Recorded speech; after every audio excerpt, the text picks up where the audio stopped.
जे गोड़ उस्ताद शाह मोहन जाफरी वासी 8 वीरन जो नैंगर अमीर बख्श पुट करमला जाफरी पानी के मोटर की तार में बिजली जो करंट लगन सब सड़ी जख्मी थी बेहोश थी पियो।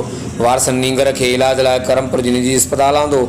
डॉक्टर पारां नैंगर की फौतगी की तस्दीक कई वई। नैंगर जो लाश घर पहुंचण ते कोराम अची वियो, जॾहिं त इलाइक़े में सोग छांइजी वियो। हर वक़्तु आगाहण लाइ ॾिसंदा रहो टीन वेब न्यूज़।